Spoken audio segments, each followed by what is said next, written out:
that Teresa's doing this. Okay, I appreciate that. I have learned, they teach us in university, but you can't really learn as much as you can learn when you actually have to raise those children. I'm so glad I have access to information because me and you are learning at the same time.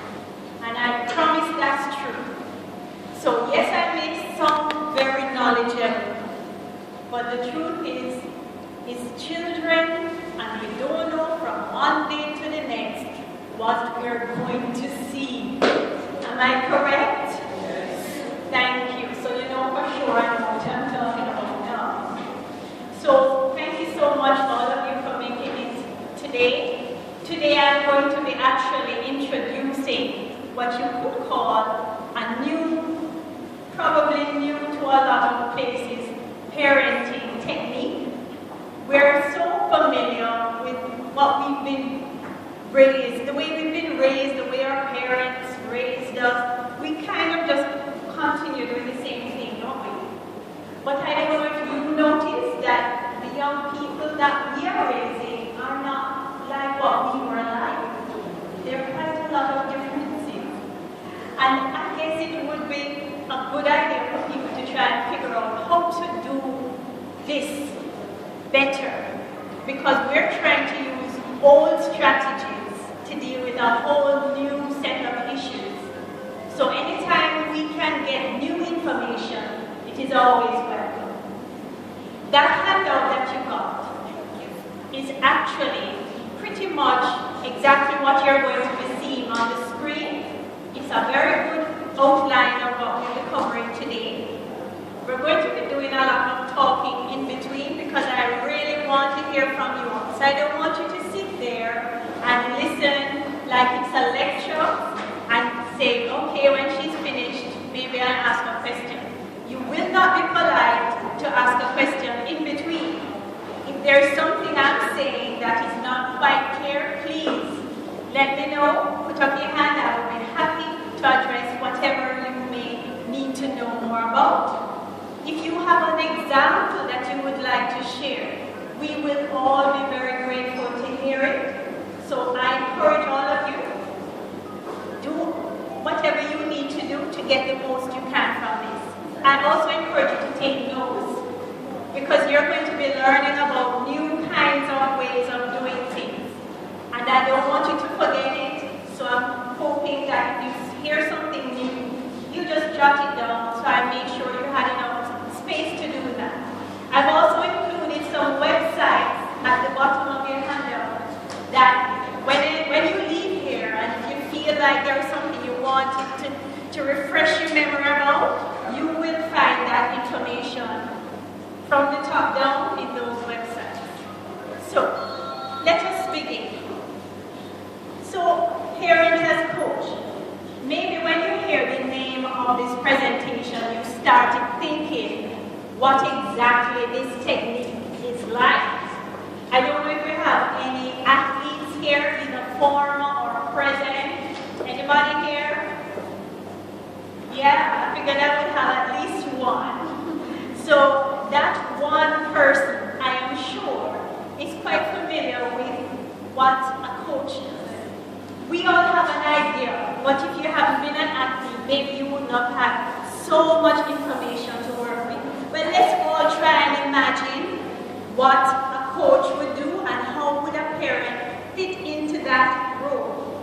But before we do, let's talk a little bit about the young people that we're raising, these adolescent children. At the ages that your children are, I know they're grades 10 and 11, correct? And so they would be going through a lot of things. Have you noticed anything? Are they the same as how they were when they were 8? No. Okay. So let's look at what they might be going through. They're trying to find themselves. You notice they have more to say than before? That they kind of challenge you. Oh yes, that word describes what they do so well. Because if it was only just what they said, it wouldn't be so bad. But have you noticed when the head moves? Anybody saw that? bothers me more than when a young person thinks that the head should move when they're talking to me. So we wonder where this came from, right? Because we've been trying our best to do a very good job. But you know that is inevitable. Once you send them out of that door and they have to interact with the world, once they turn on the TV, anything that they're exposed to is going to expose them to things you didn't mean for them to see or hear. What do? We just have to raise them the best way we can, despite all of those negative influences, and they're becoming more and more each day. Because I work a lot with young people, I tend to follow what's happening with a lot of like the celebrities, like the celebrity young people and things. My dear, it's very distressing. And these are people that our children, I don't know if I want to say look up to, but certainly they follow them. You know, they want to know everything they're doing, and it would be a source of great concern if our young people thought they should follow what we are seeing. So they can also go through a lot of other things. They're becoming independent. They're also frustrating you. You know, that attitude can be so frustrating because you keep trying every day, doing what you know is right and not seeing the result. That face. Anybody ever seen that face on the child before? Yes. Okay, we know that look. So they actually start becoming different, and we see things that are of concern. One of them is they change how much attention they can give, either to you or anything. And I am convinced that a lot of that has to do with the media and just having so much coming at you every day, the technology, the texting while they're watching TV, while they're on the computer, you know, everything is happening all at once. So they are not the typical classroom setting that we grew up in, where you sit down, the teacher talks, she goes onto the board, and you're there for an hour. That is a hard thing for a young person, a typical young person. For them, it's like, okay, mommy, I'm okay, I get it. You know, it's like, they just can't sit still. And this is typical. This is not atypical at all. And so, that attention that they need to be able to give to you and to those who are trying to teach them, the lack of it is going to make things harder for them. So it's a big deal. And they're also not very motivated in a lot of ways, and they take risks. The risk-taking, I should reassure you, it's actually typical of adolescents, and it's just a matter of what risks they take. But a typical adolescent child is going to have that desire to do things that are exciting, dangerous. When we were their age, we didn't have that many things that could kill us to do, but they now have many. So that makes us even more stressed because we're constantly trying to protect them from themselves. But we must. And so, we now need to look at what a coach does.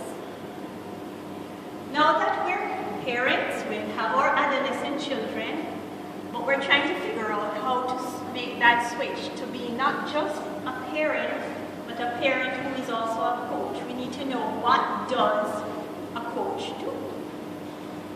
A coach is able to set and reflect the standards that they have set. We do that all the time. Parents set rules. Parents have all kind of rules. That's very easy. We just do it instinctively. That's what our children can't stand. Can we do without giving them rules? No. Anybody here ever tried raising their child without using any rules? No?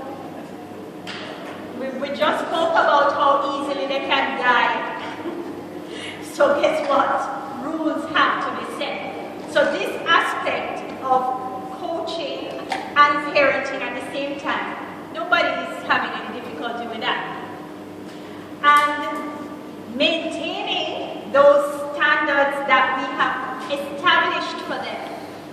what can be sometimes hard. Have you ever set a rule and you establish that breaking that rule will have this consequence? But one day when you're just tired, you came home and the day was just rough and you're hungry and there's no food, and then the child went and did that thing that you threatened her about. And it takes you now to follow through, do your part, to make sure she knows that you're serious about your rules and consequences, but you can't bother. Is it only me who has had that? Okay, thank you so much. One thing that comes to mind, and this is not a life-threatening thing, but it's a very frustrating thing. Do you all have rules about how the bedroom should be kept? Yes. I have been trying to teach those rules from she just started talking, and she's 15. And if you look in that room, you know what I've done now? I've learned to do. Maybe I can teach you. No, because in my house, doors don't get closed. But I just take a deep breath. If I have to pass the room to go anywhere, I don't go in unless I absolutely have to. And then when I see it, I just go like this. And then I move on to something that would distract me. I know it doesn't sound very scientific or very like, you got trained to do that? No, I didn't. That's what helps me cope from time to time. Yes, please.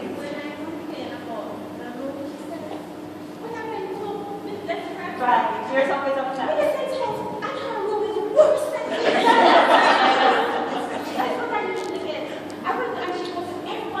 Yes, that's true. Yes, that's but I think it's unhealthy. Of course. At a certain level. Of course. Right. Everything is everywhere. Books, the towels, the socks from yesterday, the clothes from last week, etc. Okay? Just establishing that we all have normal children. So I use a once a week thing where I go again.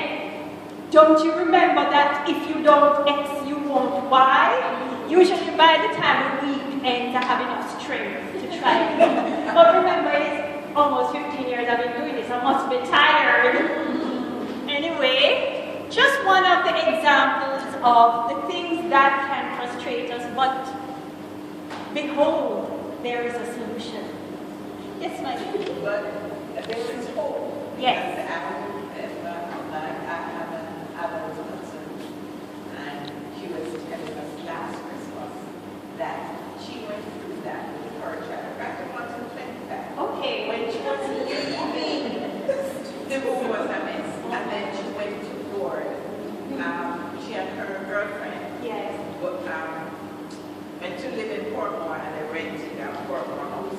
And she said when she spoke to her girlfriend, she says, Auntie, you know, Nika is so cute. She said, wrong child. She said, yeah, she gets mad and she's so insistent that we all leave the house because she said, just in case we have to bring a stranger home. And she can say, no, not my child.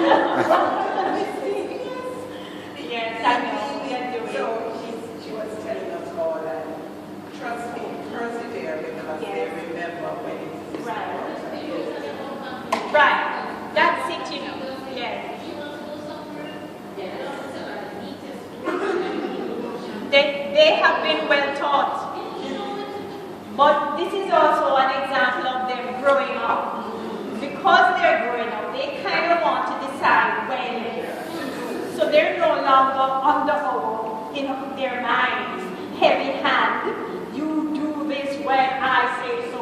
In their own mind, they say, yeah, right. They know when they're going to do it. And they will spite and do it because it takes to. So let us just keep teaching. Yes? I know to tell us that I'm very lucky because she's not having sex and she's not on drugs. Okay. What can I say? Anything else? But I heard that as well recently, and I think our We are so blessed to have you. But then would we say we're not? We don't want to say we're not, you know. We're just a bit frustrated and tired. But you know, the good thing is that there are things we can do, and that's why we're here together. This is a forum where we're really meant to support each other. We're not supposed to do it alone. Please don't ever think that. I don't know anybody who really can do a good job with a chat without getting some kind of input. So let us look at it that way. We are encouraged when we hear stories like what happened with Mika, and so we know that there's hope. Okay. So these are additional qualities of a coach. They are flexible and creative, which is what I think we're all saying here, that we have been able to be. You were saying there was a solution to the problem when I asked her. Yeah, well, the solution is part of the big package I'm going to teach you today. So please, if you don't hear the solution by the end, you will have a chance to say, excuse me, I still don't know what to do, okay? So listen up, see if this whole way of doing things can help. So the flexibility and creativity, we've had to be that, haven't we? Because we're just not getting what we want in any way, so we might as well adjust. The patience, everybody in here gets an A for patience. Consistency. We know we're not always, but I think we have a good excuse. But the point is, these are all qualities of good coaches. And you may not have known, but you have been doing what good coaches do, at least to some degree. Maybe you didn't actually fine-tune it and do particular steps in certain ways, but all of us have had to do these things out of necessity. Now let's look at what skills coaches have. So we were looking at the qualities before, but let's look at these skills. These are things that you can learn if you don't yet have mastery over them. We don't have to say, I can't. We can say, let me try, and then continue to improve. When we say speak clearly, we don't mean whether or not you're speaking good English, because sometimes, like my husband, he speaks the most patois when the children have given the most trouble. So if you hear, do a picnic, then you know it was a really bad thing. So when we say clearly, we mean make sure that what you want them to understand, they have understood. It is very easy for us to be understanding two different things. Their language. You know, my daughter was just teaching me a new word. She was describing a young man as a troll. And I thought, okay, I didn't really ask, because I know a troll is like a monster. But apparently there is a troll thing now, that's a new word. That troll person, I think, is somebody who is like show off, or I can't remember. It's just not a very endearing quality of a young person. So if anybody calls your child a troll, you need to look into it. But they're constantly changing how they speak. Yes, they know English, but they have deeper meanings behind stuff. So you know there was a phase where anything bad was good and so on. We have to kind of be as familiar with those things as we can be, because what they're doing now is effectively coding with each other and having full conversations that we don't even know what they're talking about. But I think we need to know what they're talking about. So let us find a way where when our child says X, we understand what they mean and we can tell them what we mean. And maybe in a way you could make sure they understand by simply checking. Do you understand what I said? Tell me what I just said. What you get from what I just said. Those are very important qualities of a good coach, because you don't want to end up sending a message you didn't intend to send. And you know, because of all the hormones, teenagers can be very sensitive. I don't know if you see mood swings, but they swing. And so what you think is not a big we have to be careful. Listen to understand. So it's not just listening, not just hearing the words, but just continuing from the speaking clearly. What is the full tone of the conversation? What are you trying to say? So that your daughter might say, I never get to go anywhere. And you're wondering, what is wrong with this child? She just went to church on Sunday, etc. What do you think she could be really saying to you? You will get to go with her friend. But you may not want to spell it out because she knows she's just going to get a book like, go where? I saw your report. You know, so they don't, they're feeling the upset and the sadness. They say things that they really want to say something else. You're not getting it fully. And a lot of misunderstandings happen. And a lot of those misunderstandings can really go really bad. So we have to watch those things. The communication things can be very risky in this age group if you're not sure that everything is connected. Because your children can be very, very upset with you for nothing that you did that was bad. You know? Sometimes, like I have a friend who just told me that her son's favorite statement is, I don't like any of you. And that's what she tells. That's what he tells his family member. She has no clue why he doesn't like them. But he has a reason. And his anger shows it. So it's not just words. But she's clueless. We can't afford to let him reach that point where maybe they will say it. Maybe you just see it by the way they communicate with you. We have to figure out what went wrong in between. You also have to stay open to the possibilities. We just spoke about hope.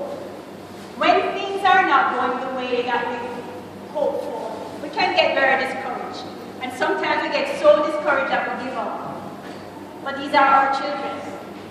So we can't ever reach that place of giving up. We may not be able to perceive what the solution to this can be, but we have to be open to it. We have to believe there is something that can be done. That there is no giving up, you don't give up on your children. So we have to stay open to what can be. You also have to reserve your judgments. Do you know that we judge all the time? I recently had to do a course that kind of challenged us to be honest about how we judge people.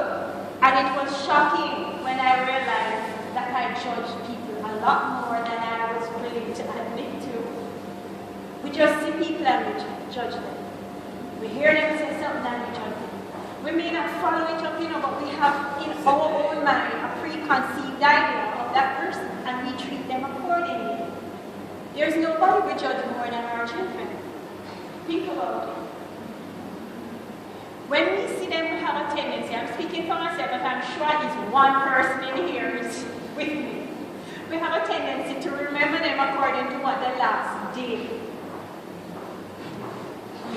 Okay? So yes, they might have all kinds of wonderful qualities, but you think you're going to forget that day when they told you that lie and went that place that you told them not to go? The next time you're talking to them, when you're talking to them and listening to them, you're going to be remembering it. And you are going to treat them exactly according to that particular act. Am I not correct? Yes. So we judge our children and we tend to be more hard on them than good on them. It doesn't mean that we're not forgiving and loving, but we tend to remember. Mainly because with all the efforts you put in, it's almost shocking to see certain things happen. So it's like you need time to get over it. And you wonder, how can I make sure that never happens again? So you're doing everything you can to make sure they know you haven't forgotten and, you know? But that judgment can affect how well we parent them. So we have to be aware of it. And we need to focus on goals, which is really the essence of what this approach is. It really teaches you how to not get caught up in the fine details, but to keep focused. I am sure every one of you in here can tell me a wonderful paragraph of all you wish your child to be. You all have dreams and hopes for them that you've had since we were born. That's your goal. Sometimes you feel to give up, but should you? No. Tonight I'm here to challenge you not to forget those dreams and hopes anymore. If you keep your focus there, you're probably going to get closer to them than if you forget about that goal and start getting caught up in all that went wrong with the plan. Things are going to continue going wrong. You can't work with people and not have them do their own thing without your permission. It is part of the process, but you still have a goal. These qualities and skills that we looked at a while ago, I want you to think of, I want you to have a picture in your mind of it in action. And I decided, since probably most of us would have been athletes, has anybody been watching Tissantin on The Voice? Yes. Okay, I'm sure we're all proud Jamaicans, aren't we? Yeah. Okay, you heard my accent? Okay, now, do you know she's being coached? Yes. Okay, we saw her when she just went, her first performance, and we were so proud, she was so fabulous. But have you noticed her progression? Yes. Have you seen the growth? Yes. I have definitely seen it. And that means her coach, Adam, is doing a good job. He's actually using those qualities and skills that we just spoke about. Why did she end up growing in this very relatively short time as a performer? Because he had goals that he had set for her. I remember that first day she performed and he said, you could win this thing. That's the plan he has in his own mind for her, and he's going to do whatever it takes to get her there. She's also open to learning. Of course. Yeah. But then the thing is, all of our, we may not know it, but all of our children want good for their own lives. We don't believe it sometimes when we see the things we see, but they do. And so we tend to forget that and not assume that we have somebody who's willing to work with us. We do. It's just that maybe the way we've been working with them is not working very well. So we have to assume that our children are in the same position as Tessa is. They have a dream. They all, if you ask them, maybe not you, but maybe the auntie asks them what you want to be, they will give you all kind of fabulous plans, and it must have a whole heap of money in it. It usually does. I think you get it fast. They want it fast, but they can get it. But you know, money we know is not the ultimate goal. I think they would also want to be good people. It may sound corny to say it, but inside I think they probably do. It is fair to say, I think, that they are children, may be discouraged, but they have the same potential as anybody like Tessan, who has a gift, has a talent. Somebody recognized it. Who better to recognize your child's gifts and talents than you? Why should we leave it up to the rest of the world to see? We know who they are, we know what they have. We've gotten distracted. But just like what Adam can do with Tessa, we can do with our girls, we can do it with our children. We have to have structures. What happens when you don't have structures in place? If you start acting from your feelings, your feelings can lead you astray. We do what we feel like. We can't bother, we're too tired. But if you knew you had a strategy working, you would continue on that path because you believed that the outcome would be good. We could use Usain Bolt as an example as well. My son met him when he was a little youth, running up and down for his school. He was no big shot, and just a couple of years later, the right person recognized what he had. And I'm sure we all know that Usain Bolt has had a reputation of being very immature. He has been. He has done some really silly things. But the point is, he still had that potential, and his coach was able to look past the silliness to be able to find a way to get him to do what he needed to do. That's our job. We may not always have the most together, balanced child to work with, but we see potential. If you can keep your eye on what you know can come out of your child, then you will be a very good parent coach. Now let's look at how it's done.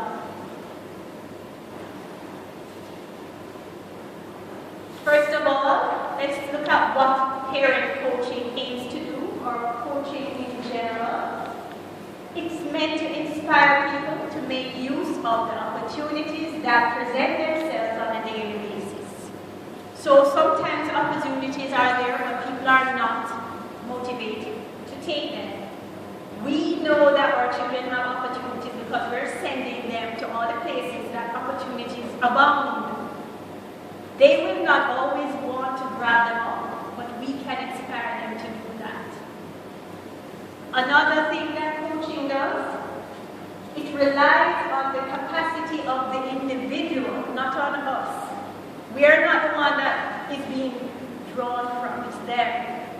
And that individual is meant to learn for themselves, think for themselves, be creative, and focus on solutions. As parents, we have a tendency to tell our children what to think. We have a tendency to basically try to take over their mind and their actions. There's actually a time and place for that. What we're going to be also looking at today is the stages of parenting, because they change. But the last thing that I want to mention about coaching is that it gives you parents tools that you can use to influence your children while you help them assume more and more responsibility for their lives. We are preparing them for life. We are helping them to be able to function well when they go through that door for the last time. So, in a sense, what we did for them when they were younger can't possibly be what we're supposed to be still doing. Because we were just giving them everything and telling them everything and picking up after them, and they didn't have to do anything. It's not possible that they can actually function as independent people if we don't reach a point where we hand over the thinking and the acting to them. Would you agree? But that's scary, that's the thing.